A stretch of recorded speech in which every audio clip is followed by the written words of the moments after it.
ایک زمانہ تو مسلمانوں پہ وہ تھا نا جب حالات بڑے خراب تھے، پھر اللہ تعالیٰ نے آسانی عطا کی۔ حضرت عمر کے زمانے میں بڑا مال آیا اور جناب عمر رویا بھی کرتے تھے، فرمایا کرتے تھے یہ فتنہ میرے لیے ہی رہ گیا تھا، اتنا مال آ گیا میرے لیے ہی رہ گیا تھا فتنہ، اس آزمائش میں میں نے رویا کرتے تھے۔ لیکن جب مال آ گیا تو جناب عمر فاروق نے فرمایا کہ بھئی جب کوئی بچے کی ماں اسے جب تک دودھ پلاتی ہے تو بچے کی خوراک کا کوئی خرچ نہیں ہوتا، تو جب اماں دودھ چھڑوا دے گی یا بچے کو خرچ کی ضرورت ہے تو اب ہم اس طرح کریں گے کہ بچے کا خرچہ لگا دیں گے، اور جب تک اس کی تعلیم جاری ہوگی ہم اسے خرچ دیں گے۔ یہ مجلس شورا نے فیصلہ کر دیا، پارلیمنٹ نے فیصلہ کر دیا، حضرت عمر نے نافذ کر دیا۔ جناب فاروق اعظم رضی اللہ تعالیٰ عنہ ایک گلی سے گزرے تو ایک بچہ رو رہا تھا، کچھ گھنٹوں کے بعد دوبارہ گزرے تو بچہ ابھی بھی رو رہا تھا۔ دروازے پہ دستک دی، گھر میں صرف عورتیں تھیں، کوئی باہر تو نہ آیا، تو انہوں نے دروازے سے پوچھا کہ کون ہے؟ تو کہا میں عمر ہوں۔ بچہ کیوں رو رہا ہے؟ نہ میں مسافر ہوں، گزر رہا تھا، تو یہ بچہ کیوں روتا ہے؟ تو خاتون کہنے لگی ہم غریب لوگ ہیں تو ہمارا دل ہے بچے کا وظیفہ لگ جائے، تو بچہ جب تک دودھ پیتا رہتا ہے عمر وظیفہ نہیں لگاتے، تو بچہ تو ابھی ہمارا 1.5 سال کا ہے پر اس کی اماں دودھ چھڑوا رہی ہے، آج پہلا دن ہے تو وہ دودھ کے لیے رو رہا ہے، تو ہم اس لیے دودھ چھڑوا رہے ہیں چلو وظیفہ لگ جائے۔ سیدنا فاروق اعظم مسجد میں پہنچے اور شیر خدا مولا کائنات علی المرتضی آپ فرماتے ہیں عمر کبھی اس ستون کے ساتھ اللہ کے سنیں جی میری بات، اللہ آپ کو جزا دے، میں تو پہلے ہی بڑا بزدل آدمی ہوں، آپ نے پھر بولنا شروع کر دیا، تو توجہ کرے میری بات۔ ہوتے ہیں نا جی بہادر خطیب جو مرضی بھی ہوتا رہے وہ لگے رہتے ہیں اپنے کام، تو بزدل بندہ کوئی بندہ ذرا بولے تو توجہ ادھر چلی جاتی ہے کہ اس کو کیا ہو گیا۔ میری بات پہ غور کر۔ حضرت علی المرتضی فرماتے ہیں کہ عمر کبھی اس ستون سے لگ کے روئیں، کبھی اس ستون سے لگ کے روئیں، تو میں نے قریب جا کے پوچھا کہ کیا ہوا؟ تو فرمانے لگے علی میں کئی ظالم تو نہیں ہو گیا کہ میری وجہ سے مائیں اپنے بچوں کا دودھ جلدی چھڑوانے لگ گئی کہ دودھ بچہ چھوڑے گا تو عمر وظیفہ لگائے گا۔ تو حضرت علی المرتضی شیر خدا کہتے ہیں 2 منٹ ہم دونوں نے غور کیا، تو میں نے کہا عمر آج تو میٹنگ رہنے دے، آج تو اختیار ہی استعمال کر۔ تو فاروق اعظم منبر پہ کھڑے ہوئے، فرمایا کوئی ماں اپنے بچے کا دودھ نہ چھڑوائے، عمر کا اعلان ہے کہ بچہ پیدا ہوتے ہی وظیفہ شروع کر دیا جائے گا۔ تو اس شخص نے معاشرت دی۔ اب آپ یقین کریں کہ ہمارے ہاں جو کوئی گھسا پٹا آدمی وزیر رہ جائے نا 4 دن، تو نئی آنے والی حکومت اس کو باہر سے بلا کے اس کی خدمات حاصل کر لیتی ہے کہ تو ہی ہمارا وزیر خزانہ بنے گا تو ہم بچیں گے، اس لیے کہ تیرا تجربہ اچھا ہے۔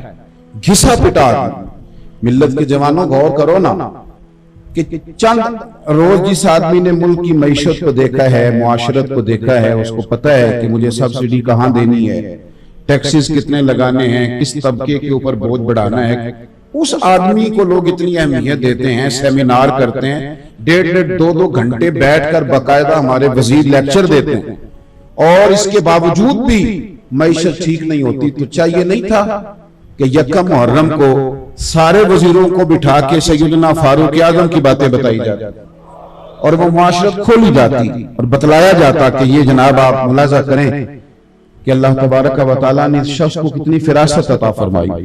حضرت عمر فاروق ایک بہترین رہنما کا نام ہے۔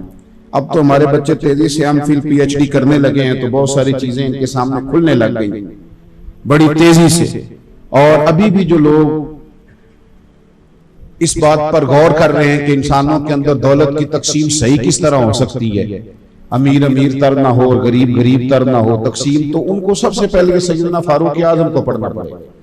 تو حضرت عمر فاروق رضی اللہ تعالیٰ عنہ انسانیت کے رہنما کا نام، انسانیت۔ آپ تو خیر ہمارے وزیر ہمیں مشورہ دیتے ہیں نا، ہم نے چرچ میں نماز پڑھی ہے تو تم بھی کوشش کرو دل بڑا کر لو، تو آپ بھی کوشش کریں، مہربانی کریں کہ 2-4 تعریفیں آپ حکومت کی کسی بندے کی کر دیں، پتہ چل جائے آپ کا دل بہت بڑا ہے۔ سارے کام حکومت غلط تو نہیں نہ کرتی، تو حکومت تھوڑی تعریف کر دی جائے، اپوزیشن کر دے جناب یہ کام آپ کے ٹھیک ہے کر دے، لیکن یہاں تیار نہیں ہوں گے. مذہبی لوگوں سے کہیں گے تم دل بڑا کرو اور ایک دوسرے کی تعریف کرو. حالانکہ یہاں ماحول اتنا کٹھن نہیں ہے جتنا بتایا جاتا ہے. بہرحال بات لمبی نہ ہو جائے, سمیٹنا چاہتا ہوں. ایک نابینا آدمی تھا یہودی, مسلمانوں کو جزیہ دیتا تھا, ٹیکس دیتا تھا, اقلیت تھا وہ. تو حضرت عمر فاروق ایک دن گزر رہے تھے اس شہر سے جہاں وہ بستا تھا, تو بھیک مانگ رہا تھا. بڑھاپا آ گیا تو بھیک مانگ رہا تھا. تو آپ نے اس کو پہچان لیا تو فرمایا تو فلان بن فلان نہیں, مجھے جزیہ دینے آتا تھا. اس نے کہا میں وہی ہوں اور میں یہودی ہوں. تو آپ نے فرمایا یار تو بھیک کیوں مانگ رہا ہے؟ تو کہنے لگا کہ جب تک میں تندرست تھا, پیسے کماتا تھا اور میں ٹیکس بھی دیتا تھا, جزیہ بھی دیتا تھا. اب میں بوڑھا ہوں, اپنے خرچے نہیں پورے ہوتے تو مانگ کے خرچے پورے کرتا ہوں. میں نے کہا کہ وہ انسانیت کے مسیحا تھے. سیدنا فاروق اعظم نے اسے گھوڑے کی پشت پہ بٹھا لیا اور آپ وزیر خزانہ کے پاس لے گئے. فرمانے لگے جب تک یہ ٹھیک تھا ہمیں جزیہ دیتا تھا, اب جب تک یہ بیمار رہے گا ہم اسے خرچہ دیتے رہیں گے. اس کا یہودی کا خرچ ہمیں آپ انسانیت کا سبق پڑھاتے ہیں. ہمیں اسرائیل بتائے گا کہ انسانیت کیا ہے, ہمیں انڈیا بتائے گا کہ انسانیت کیا ہے, ہمیں بتایا جائے گا کہ انسانیت کیا ہے. انسانیت کے حسن نے تو اگر کہیں سے جنم لیا ہے تو وہ میرے رسول کے غلاموں کے طریقے سے جنم لیا ہے, ہمیں بتایا جاتا ہے. اور چونکہ بہت سارے لوگوں کی بہت ساری مجبوریاں ہوتی ہیں, بہت سارے لوگوں کی بہت ساری مجبوریاں, کچھ لوگوں کی مجبوری ہوتی ہے کچھ لوگوں کی تعریف کرنا, کچھ لوگوں کی مجبوری ہوتی ہے کچھ لوگوں کے ساتھ مل کے بیٹھنا. تو عرب امارات بیچاروں کی مجبوری بن گئی, عیاشیاں تھوڑی کم ہو گئی تھی. پہلے کیا تم نے تھوڑی عیاشی کی ہے, تم نے منی یورپ بنا دیا دبئی کو. اب تمہیں خیال آیا بہت سارے فلسطینیوں کی لاشوں پر تم نے دھما چوکڑی شروع کر دی اور تم نے اسرائیل کے ساتھ اس کے ساتھ گٹھ جوڑ کر لیا. اللہ کو جزائے خیر دے دے. اب آپ ذرا تشریف رکھیے گا, چند باتیں کرنی ہیں میں نے. میرے عزیز تھوڑا تھوڑا اپنے ذاتیات سے اٹھیں اور سوچیں کہ کتا مر گیا کسی علاقے کا تو وہاں بریکیں لگ گئیں اور لوگوں نے پتہ کرنا شروع کر دیا, تحقیق ہوگی مر کیوں گیا. میں ملک سے باہر تھا تو ایک صاحب آئے تو کہنے لگے میں بھی تھوڑے دن پہلے آیا ہوں تو مجھے کتا کاٹ گیا ہے. تو میرے ساتھ چلے جو لوگ ہیں نا, ہمیں تو پتہ ہے 14 ٹیکے لگیں گے. تو وہ آیا کہنے لگا کتا کاٹ گیا. تو جن کے گھر میرا قیام تھا وہ کہنے لگے آپ فکر نہ کریں, جس کتے نے آپ کو کاٹا اسے پہلے سے ٹیکا لگا دیا گیا. تو یہاں سارے بندوبست پہلے کر دیے جاتے ہیں. وہ کاٹے بھی تو کسی کو کوئی تکلیف تو کتے کا لوگ اتنا خیال کریں گے, اس سے ویکسینیشن کریں گے, اس کا پورا خیال کریں گے. لیکن اسرائیل کی بچیاں, فلسطین کی بچیاں مار دی جائیں, کاٹ دی جائیں, اور اگر کوئی اس بارے میں بات کرے کوئی مذہبی آدمی تو لوگ کہتے ہیں سیاست کر رہا ہے. اور میاں یہ وہ والی سیاست ہے جو اگر تم کرو تو تمہیں نفل عبادت سے زیادہ ثواب دیا جائے گا. اگر تم کسی مسلمان کے حقوق کی بات کرو تو سب سے پہلے حضرت عمر فاروق کے حوالے, اور ذرا سن لیں مہربانی فرمائیں, یاد رکھیں اچھی طرح یہ بات کہ حضرت عمر, یہ ہمارے ہاں نا اب محبت کا لوگوں نے ترجمہ یہ کیا ہے کہ محبت ماننا اس کا ہے کہ دوسرے کی نفی کریں تو محبت ہوتی ہے. نبی پاک صلی اللہ علیہ وسلم نے فرمایا تھا جب تم میری محبت میں بولو تو ایسا نہ ہو کہ محسوس ہو کہ تم کسی نبی کی شان کم کر رہے ہو.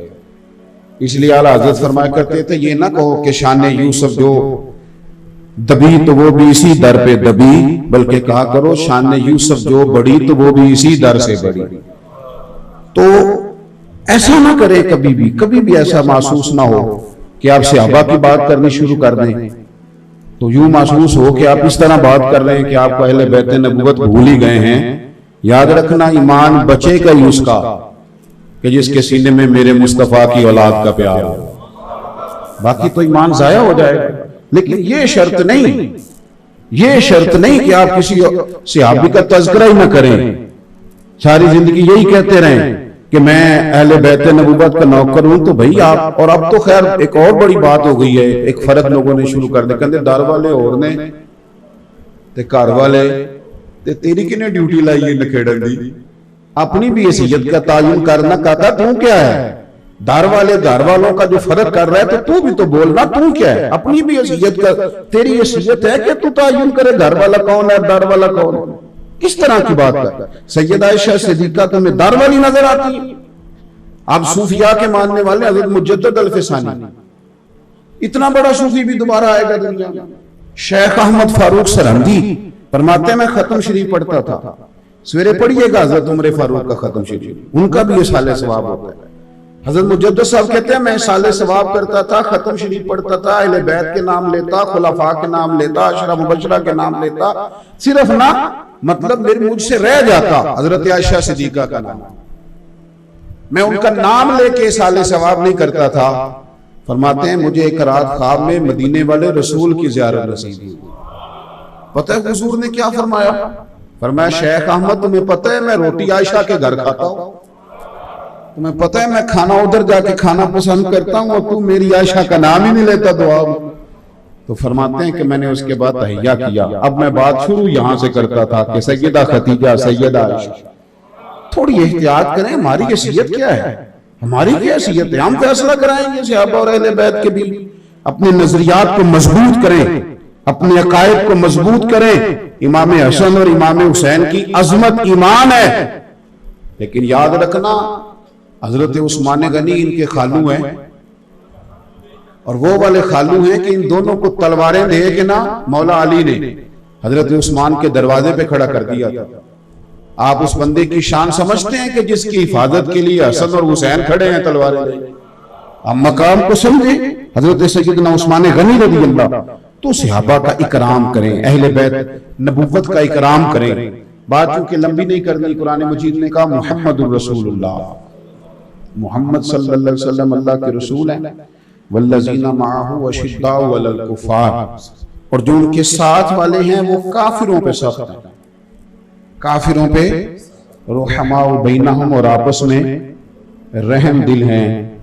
قرآن کہہ رہا ہے وہ آپس میں رحم دل ہیں، تو کہہ رہا ہے آپس میں دشمن تھے۔ قرآن مجید فرماتا ہے کہ صحابہ اور اہل بیت حضور کے سارے صحابہ، والذین معہ کے لفظ ہے نا، سارے ساتھ والے آپس میں رحم دل ہیں۔ تو میاں تجھے کہاں سے اختلاف نظر آ رہا ہے؟ اور پھر ایک اور بات یاد رکھنا، تو بڑا محب ہو کہ اگر کبھی یہ سوچے نا کہ میں صحابہ کی بات کروں اور اہل بیت کی نہ کروں، اور اہل بیت کی کروں تو صحابہ کی نہ کروں، تو یاد رکھنا ابا اور چچا کی کبھی لڑائی ہو بھی جائے نا، بھائی اگر کبھی آپس میں ناراض ہو بھی جائیں، تو بیٹا اگر بولے نا باپ کی حمایت میں اور چچا کے خلاف کوئی بات کرے، تو ابا کہہ دیتا ہے جس کی حمایت میں وہ بول رہا ہوتا ہے کہ پتر تو چپ کرے، ساڈا بھراواں دا معاملہ ہے، تیرا کوئی حق نہیں ہے اس میں بولنے کا، تیرا کام، حالانکہ وہ ابا کی حمایت میں بولا تھا، پر ابا کہنے لگے پتر تیرا کام یہ ہمارا بھائیوں کا معاملہ ہے، ہم دونوں برابر کے، ہم جانے ایک دوسرے سے بات، تیرا حق بنتا۔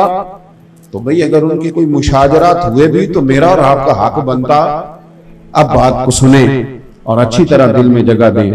قُلْ لَا أَسْأَلُكُمْ عَلَيْهِ أَجْرًا إِلَّا الْمَوَدَّةَ فِي الْقُرْبَى، قرآن نے نص بیان کر دی، محبوب اپنے غلاموں سے کہہ دو کہ میں تبلیغ رسالت پر تم سے کوئی اجر نہیں مانگتا، إِلَّا الْمَوَدَّةَ فِي الْقُرْبَى، اگر کچھ کرنا ہے تو میرے قریبیوں سے پیار کرتے رہے۔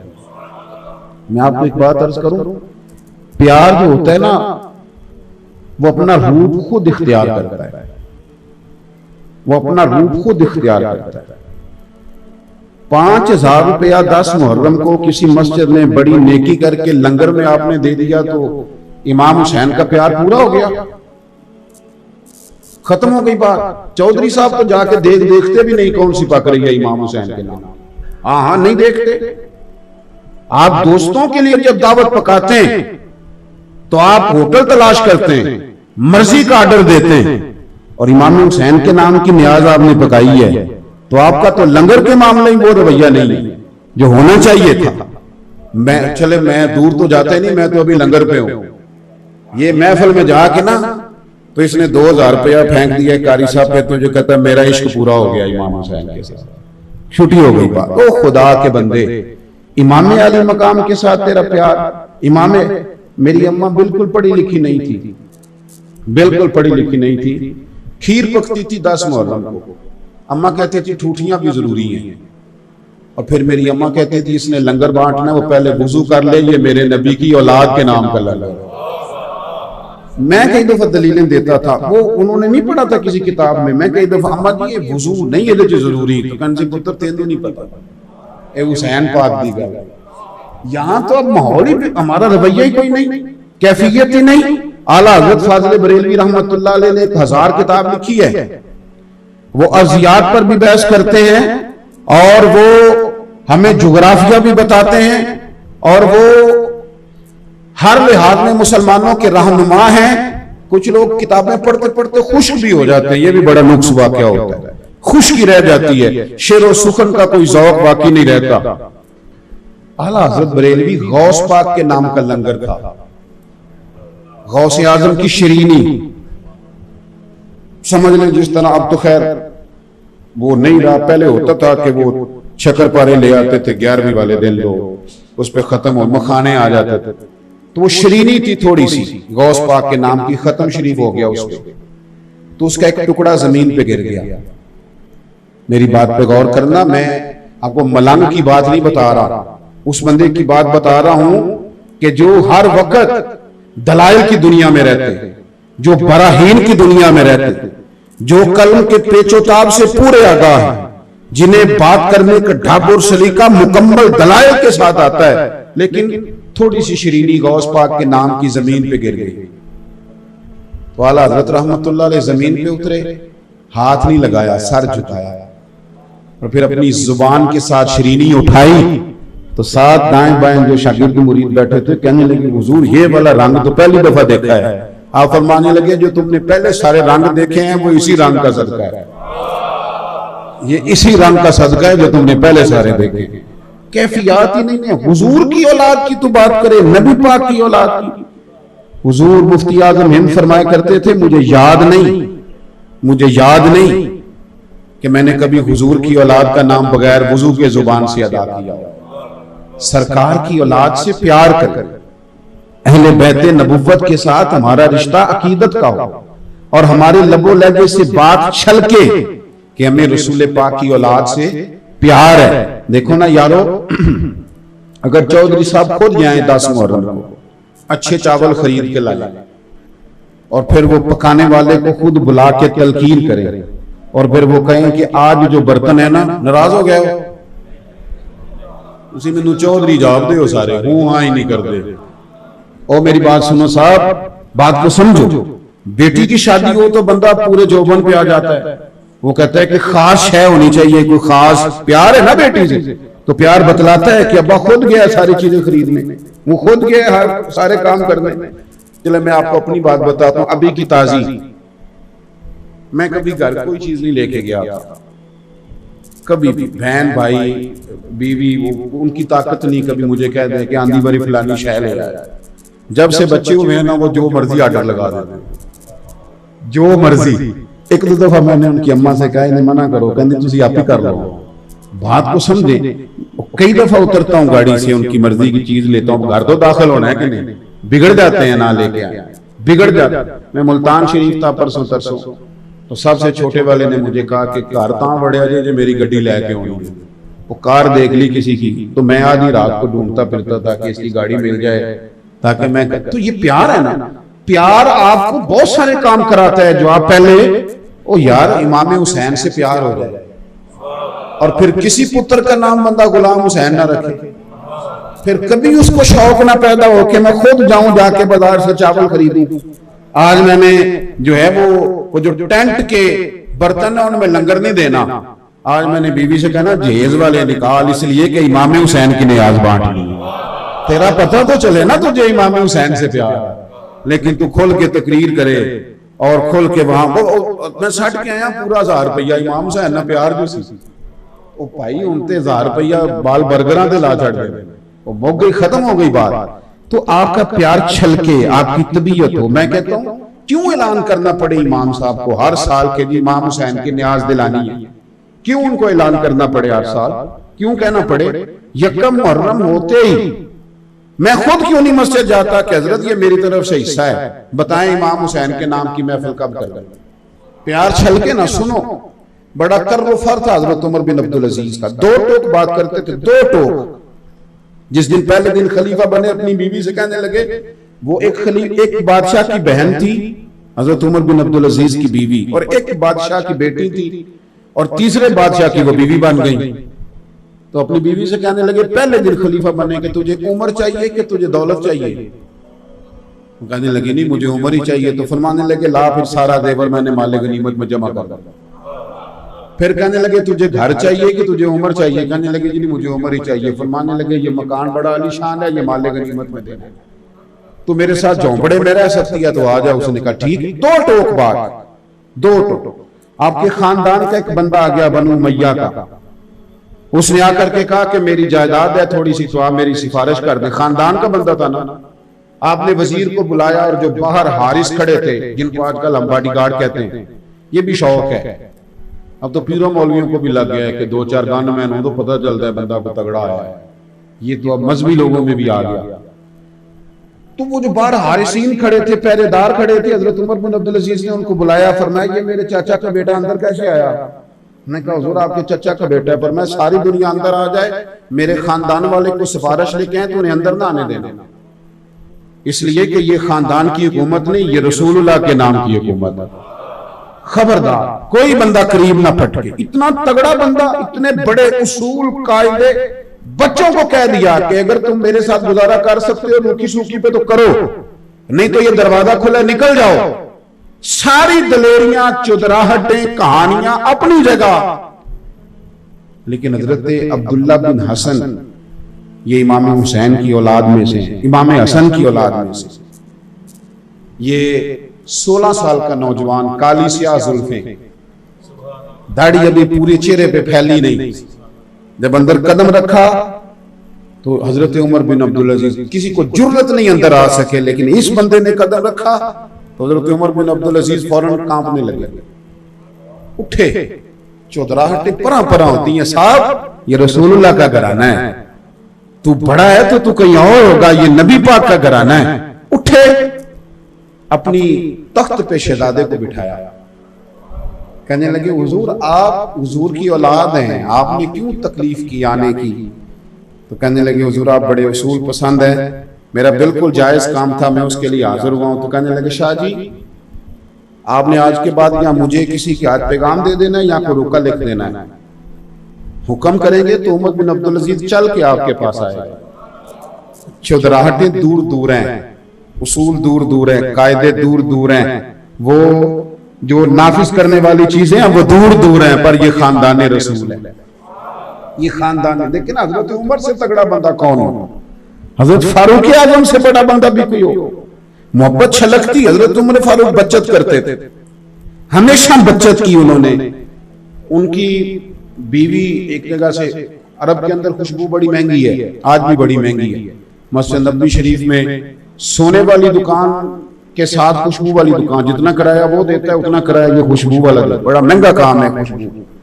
تو خوشبو آئی، گھر میں آ گئی، تو حضرت عمر فاروق اپنی اہلیہ سے کہنے لگے کہ وہ خوشبو دے دے، میں نے ایک صحابی کی بیوی کی ڈیوٹی لگائی ہے کہ وہ تول تول کے صحابہ میں بانٹ دے۔ تو حضرت عمر کی عورتوں کا آپ کو پتہ ہوتا ہے نا، وہ کہنے ہیں میں نے نہیں جاج منڈن دی، تو وہ کہنے لگی صحابی کی بیوی نے جو بانٹنی ہے تو میں نہیں بانٹ سکتی۔ آپ نے فرمایا مجھے تیری دیانت میں کوئی شک نہیں، پر تو مجھے دے دے، ایک صحابی کی بیوی کی ڈیوٹی لگائی ہے، بانٹ دے گی۔ تو خاتون کہنے لگی میں کیوں نہیں بانٹ سکتی؟ جناب عمر فرمانے لگے تیرے بانٹنے پر مجھے اعتراض نہیں، لیکن جب تو بانٹے گی تو خوشبو تیرے دوپٹے کو بھی لگے گی، تو میں نہیں چاہتا کہ بٹتے ہوئے جو تیرے دوپٹے کو لگ جائے قیامت کے دن مجھے اس کا بھی حساب دینا پڑے۔ اتنا محتاط بندہ ہو، اتنی بچت کرنے والا، اتنا باریک سوچنے والا، اور کیفیت کیا ہے کہ دو حلے آئے، بات سمیٹ رہا ہوں، دو حلے آئے، جبے بہت سارے اکٹھے ہو کے آ گئے ملک شام سے بڑے حسین، تو جناب عمر فاروق نے نا بانٹ دیے لوگوں کو۔ سادہ کپڑا پہنا ساری زندگی، صحابہ نے کہا کرتا بدلو تو ناراض ہو گئے، بچت کرتے تھے۔ حلے آئے ملک شام سے تو صحابہ میں بانٹ دیے، سب کو دیے، امام حسن حسین کو نہیں دیے۔ اب ہلکی ہلکی باتیں چل جاتی ہیں نا، پر شیر کی مونچھ کو ہاتھ لگانا بڑا مشکل کام ہوتا ہے۔ دائیں بائیں تو باتیں چلیں، پر جناب عمر کے سامنے بندہ کوئی نہیں آیا، طاقت ہی نہیں کسی کی، جہاں شیطان نہیں آتا وہاں کسی کی طاقت کیا، کوئی آیا ہی نہیں، کوئی شخص نہیں آیا، باتیں ہلکی پھلکی ہوتی رہیں۔ ایک مہینہ پورا گزر گیا، جمعے والا دن سب لوگ بیٹھے ہیں، تو حضرت فاروق اعظم نے کہا کہ کوئی جائے اور میرے مصطفیٰ کے شہزادوں کو دعوت دے کے لائے۔ دونوں شہزادے آئے تو سیدنا فاروق اعظم نے منبر پر 2 جبے رکھے تھے، بہترین ان کے اوپر کام ہوا، بہترین کڑھائی، شاندار تیاری، کمال کا کام ان پر ہوا۔ کسی مینا گر نے خوب کام کیا، جناب عمر فاروق نے پکڑ کے پیش کیے۔ حضرت عمر فرمانے لگے جبے پہلے بھی آئے تھے، صحابہ کو ملے تھے، وہ سب کے لیے ٹھیک تھے، پر حسن حسین کے قابل تو نہیں تھے۔ فرمایا میں نے نا اسی دن آرڈر دیا تھا، میں نے کبھی آرڈر پہ کوئی چیز نہیں بنوائی، اور میں نے اس بندے سے کہا تھا کہ یہ نا شہزادہ رسول کے لیے ٹائم چاہے زیادہ لگا لینا پر ذرا سونے کر کے بنانا، یہ حضور کی اولاد کو ذرا پیار، تیری نسل پاک میں ہے بچہ بچہ نور، تو ہے عین نور تیرا سب، تو حضور کی اولاد سے پیار کرے، نبی پاک صلی اللہ علیہ وسلم کی اولاد سے پیار کرے۔ ہمارے استاد فرمایا کرتے تھے کہ کسی سید کا بچہ تمہارے پاس پڑے نا تو بڑی مجبوری بن جائے نا کبھی اس کو کوئی تھپکی دینے کی، تھپکی مارنے کی نہیں، تھپکی، تو فرمانے لگے سوچ لینا کہ سید کے کپڑوں کو مٹی لگ رہی ہے اور میں مٹی جا رہا ہوں، اس سے زیادہ تمہارا کوئی ذہن ادب پیار وارفتگی، کوئی جگہ تو ایسی ہو جہاں بندے کو جھکنا آتا ہو، جھکنا آتا ہو۔ اور میرے اعلیٰ حضرت سے کسی نے پوچھا سید اگر گناہگار ہو، کچھ نیک لوگوں کو بخار بھی چڑھ جاتا ہے نا نیکی کا، تو اس طرح کے سوال بھی پوچھنے لگ جاتے ہیں کہ سید اگر گناہگار ہو، تو وہ اعلیٰ حضرت تھے فاضل بریلوی فرمانے لگے یہ بتاؤ کہ قرآن پاک کا صفحہ اگر کیچڑ میں گر جائے تو پھر کیا کرنا؟ کو نہیں سمجھ آئی، صفحہ ہے قرآن پاک کا، گر گیا کیچڑ میں، اب آپ کیا کریں گے؟ پیر جا کے گزر جائیں گے؟ اس نے کہا جی توبہ توبہ، میں تو اسے اٹھاؤں گا، دھوؤں گا، خوشبو لگاؤں گا، چوموں گا، اونچی جگہ رکھوں گا۔ تو فرمانے لگے بس سمجھ لے یہ بھی قرآن کا صفحہ ہی ہے، اگر کوئی مٹی لگ گئی ہے نا تو اس پہ پیر نہیں رکھا جا سکتا، اس کا اکرام کیا جائے گا، اس کا احترام کیا جائے گا، اس سے محبت کی جائے گا۔ تو ہماری آنے والی نسل، یہ کچھ لوگ ہیں جو خانقاہوں سے منسلک ہیں یا کچھ کسی اللہ والے کے پاس اٹھتے بیٹھتے ہیں، باقی ہمارے ہاں یہ مزاج ختم ہوتا جا رہا ہے کہ آل رسول کا، سادات کا، مشائخ کا ہم نے احترام کرنا، یہ آہستہ آہستہ چیزیں ختم ہوتی جا رہی ہیں۔ ان کو دوبارہ لائیں، اپنے شیڈول میں شامل کریں، اپنے بچوں کو یہ چیزیں بتلائیں، اور یہ جو آداب ہوتے ہیں یہ لوگوں کو حدود میں بند کرتے ہیں۔ جو بندہ ادب نہیں کرتا وہ بے حد ہو جاتا ہے، اور جو لوگ حدود سے باہر نکل جاتے ہیں، جو سید کا ادب نہیں کرے گا ابا کا کیسے کرے گا، اماں کا کیسے کرے گا؟ جن لوگوں کو ہم آداب سکھائیں گے وہ پھر انشاءاللہ سب کا ادب کریں گے، ان کا پھر مزاج بن جائے گا ادب کرنے کا، تو زندگی میں ادب والے بنے۔ کل انشاءاللہ تعالی سیدنا عمر فاروق کا دن ہے، تو اگر آپ کل شام والے لنگر پہ ختم شریف پڑھیں اور بچوں کو کہیں آئے پتر دعا کریں حضرت عمر فاروق کے درجات کی بلندی کے لیے، اور حضور نے فرمایا ہے کہ جب میرا عمر دنیا سے جائے گا تو میرا اسلام روئے گا۔ یہ دیکھیں اس بندے کا کمال جسے نبی پاک نے اللہ سے مانگ کے لیا۔ تو حضرت عمر کا دن منائیں، پھر محرم شریف میں روزے کا ذہن بنائیں۔ 10 محرم کے روزے کی اتنی اہمیت ہے کہ یہ فرض رہا ہے، اور خواتین کو ضرور بتائیں۔ مجھے اکثر محسوس ہوتا ہے کہ روزے رکھنے کا ذہن عورتوں کا زیادہ ہوتا ہے، انہیں بتائیں کہ محرم کے پہلے 10 دنوں میں اگر 3 روزے رکھے جائیں تو بڑی برکت ہے، اور جو 10 محرم کا روزہ رکھے اسے تو پورے سال کے روزے کا ثواب ملتا ہے۔ تو یہ تھوڑا سا ذوق پیدا کریں، اور اگر ہو سکے ممکن ہو تو بچوں کو بتائیں کہ یہ صبح ہمارا اسلامی سال شروع ہوا ہے، ہماری تو عبادات اسلامی طریقے سے ہیں، ذی الحج میں ہی حج ہوگا، رمضان میں ہی روزے رکھے جائیں گے، شعبان میں شب برات ہوگی، تو آپ کو اسلامی سال یاد ہوگا، پھر بہت ساری آسانیاں ہوں گی۔ جو لوگ محفلیں سجاتے ہیں مظاہرے بڑی کوشش کرتے ہیں، تو اللہ تبارک و تعالیٰ نے حضرات کی کوششوں کو اپنی بارگاہ میں مقبول فرمائے۔ میرے جیسے لوگوں کی یہ مجبوری ہوتی ہے کہ بہت سارے کام ذمے ہوتے ہیں۔ آداب مجلس تو یہی ہوتا ہے کہ بندہ آخر تک بیٹھے، لیکن جس کو روز محفلوں میں بیٹھنا ہو پھر وہ تھوڑا تھوڑی بیٹھ سکتا ہے۔